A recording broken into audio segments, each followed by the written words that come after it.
Guys, luto tayo ng ating pa-order. Paksiw lang na galunggong.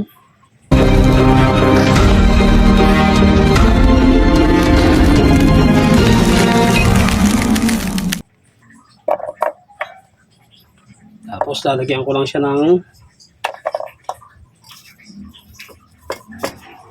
ampalaya.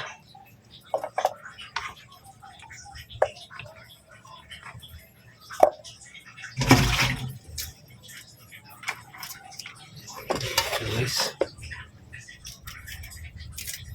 ako na rin siya ng konting sipa na sili.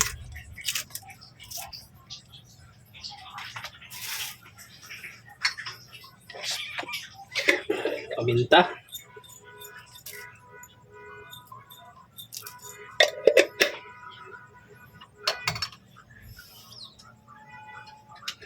Lagyan ko na guys ng konting bitchin. Okay. Guys, presyong pangmasa lang.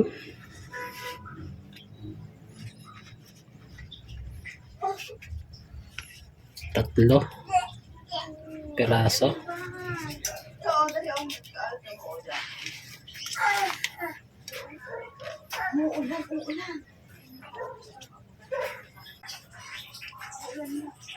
Simple. Ready ko na tong aking dahong saging. Ginaan ko muna sa apoy para maganda siya ibalot. Ganyan mo lang, hindi siya napupunit.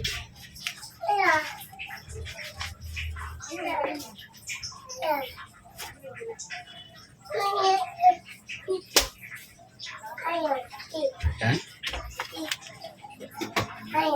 Malang isda ngayon guys, gawa ng sunod-sunod ang ulan na malakas.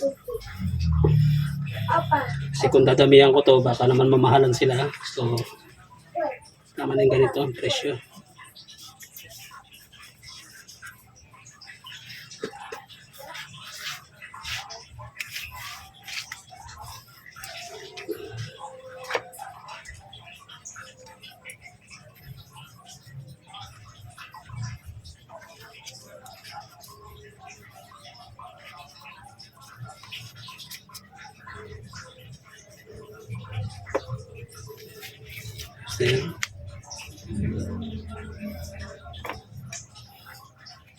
Kaya nilagyan ko siya ng ng palaya. Nilagyan ko siya ng palaya para kahit paano may gulay. Tsaka ano to, mga niluluto ko guys sa ating order, yung mga talagang sariwa. Tsaka isa pa, nilalagyan ko ng tanglad para maganda sa kalusugan ng ating mga mamimili.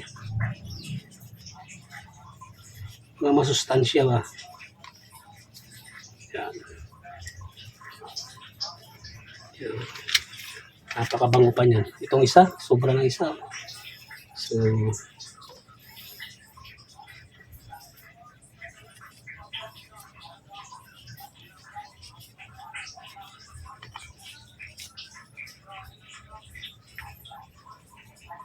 ito guys, may pa-previous na isa. Dinagdag nung taga-palengke. Kasi pa nagmalingke ako, bilang na yan. Ayan na siya guys. Lalagyan natin ang patis.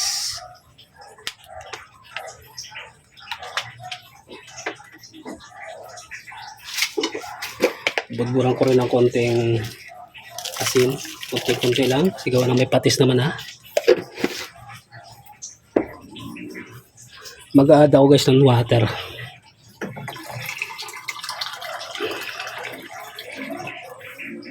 Lalagay ako ng tubig, ng pinakasabaw niya. Kasi gusto nila sa paksiw, ayaw nila ng tuyo, gusto nila yung may sabaw. Pero kung pang ulam ko lang, mas gusto ko dyan yung kunti lang yung sabaw, yung malapot. Siyempre, request yan sa atin. So yan ang ating gagawin. Tsaka suka.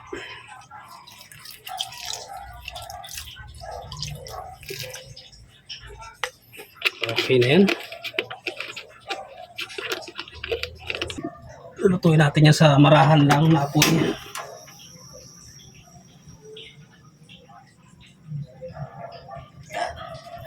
Bali yung sabaw na yan, lalapot yan. Tatakpan muna natin. Guys, yung ampalaya na isasahog natin, pinabara ko nasin yan para kahit paano eh, mabawasan yung pakit. So, babanlawan ko lang.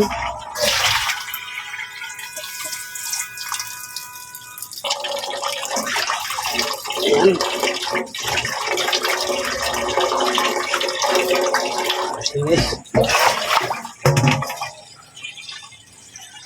Banlaw na yan.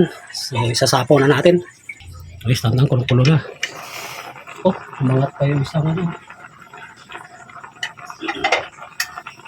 Sa sobrang kulo, umangat.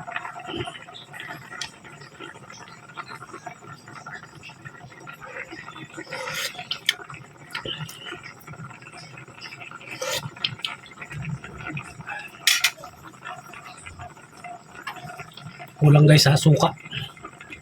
Kulang sa asin. Tingnan ko lang, yung bahagya. Yan. Okay na yan. Guys, okay na yan. Lagyan natin to.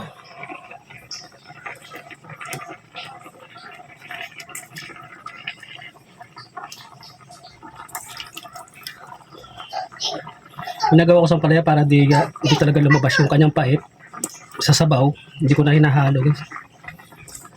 Kahit sa pakbet hindi ko siya garong hinahalo.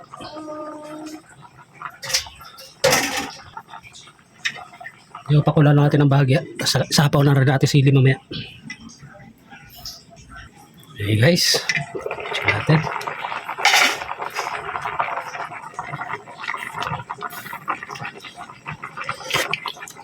Wow, okay guys, hindi talaga siya sobrang pait.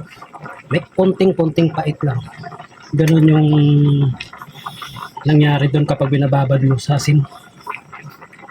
Pero pag kinain mo yan, doon na, lalabas na yung medyo pait niya.